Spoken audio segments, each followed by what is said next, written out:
Hi, I'm Kathy Doughty from Material Obsession, and I'm about to release my third book with C&T Publishing, which would be called Mixing Quilt Elements.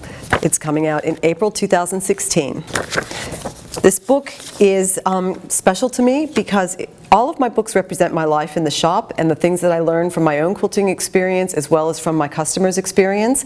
And the thing that I'm noticing now and really enjoying is the fact that as we grow up as quilters, we acquire a lot of skills, but they seem to get compartmentalized into certain areas, and people become proficient at one thing, say appliqué or machine piecing or foundation piecing. But what I really like is the idea of mixing all those talents together and trying to come up with something that's new and individual, because that individual spirit and storytelling in your quilts is really important to me and what I'm trying to say. And getting everybody else to go along with that feeling is really important as well.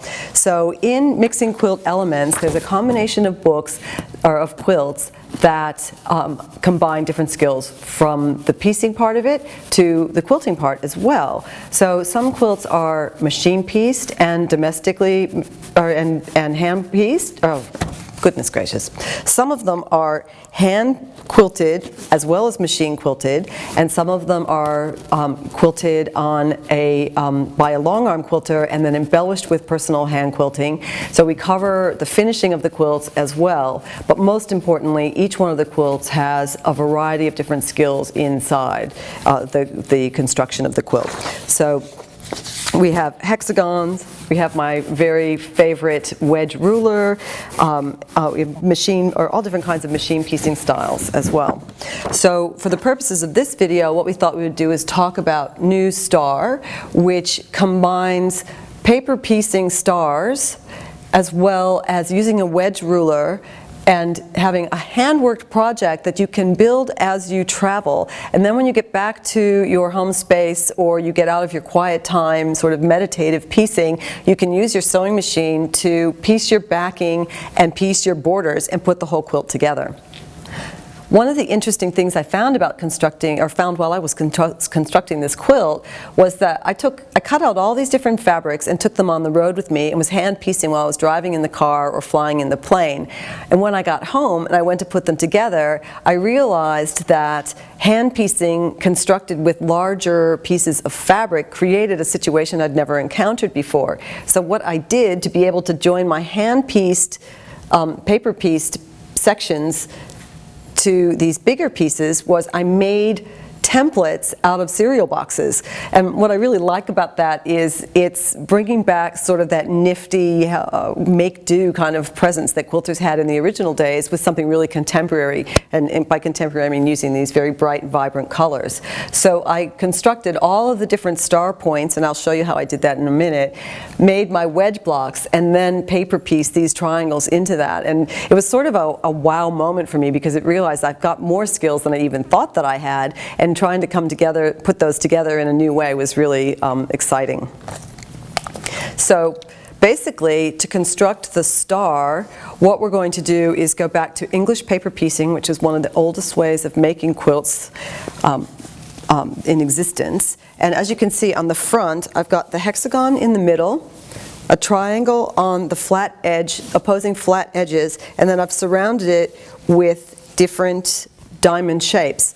Now what I really like about that is the different shapes, the hexagon, the triangle, and the diamond, allow me to use the motifs in the fabric in different ways. And I really liked finding things that gave me a continuing line through the diamonds, or almost a negative print space, so that one fabric accentuates the other fabric. So some become a hero and some become the background. In order to do this, I've used the HexEssentials tools that I've produced with C&T.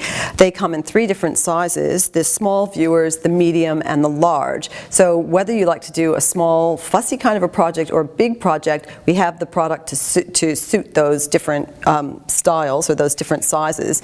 And what's really fun about them is in the initial process, we can use that template to sort of slide over the fabric until we find the place that is most catching to the eye. So we refer to that as fussy cutting. So we're picking with a fussy idea what part of that fabric we want, and then we might repeat that fussy cutting throughout the process. So in this case, say I decide to pick the two birds, I'll just use my template and rotary cut around the edges. I've also got this on a small turntable, which makes it really easy to move the fabric, or to move the, to move it around so that I can cut it with ease. I'm also using a small rotary, which I find is probably the best size when using the hexagon templates, because you don't have to worry so much about that blade running into your fingers, which would be most unpleasant. So when I move that away, I've managed to create a hexagon that's got that fun bird in the middle.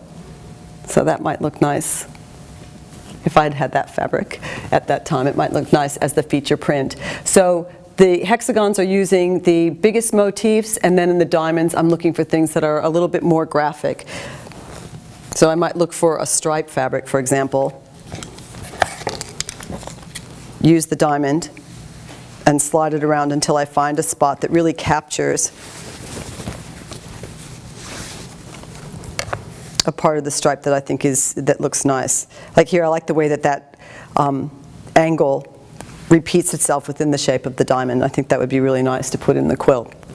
So to do this, we're going to need the one hexagon, which I said before, the two diamonds, and then, or the two triangles, and then the diamond surround. To make these, we'd be using the wedge ruler, and the instructions are in the book, so that's pretty easy. And once we've got all of those done, then we just find a fabric that, in this case, I used a really beautiful Jennifer Pagnelli rose fabric, and I liked the way that it had enough color and enough energy and excitement that it stood up against all the pieces in the block, and then set it on an almost negative background. I used two pieces of fabric in the background that read as the same value. This one's got little flowers on it, and this one's got little stripes, but I quite like the way that they sit back as a negative space. Then I finished the inner border with a stripe.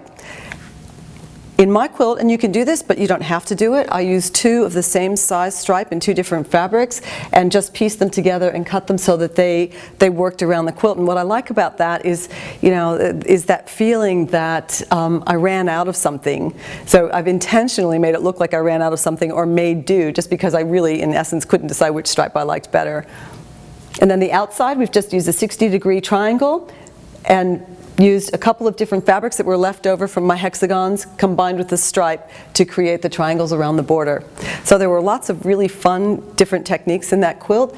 You can play around with it exactly the way that I've made it, or if in your process you find a different way to lay it out, then be my guest, have a go, and make up your own kind of quilt pattern. That's really what the whole book is about. So it's just the combining of the different skills to come up with a product that is uniquely yours, or tells your story. So I hope you enjoy my book, Mixing Quilt Elements, when it comes out in April, and we'll probably follow up with a few more videos with about a few more of the techniques as we go along.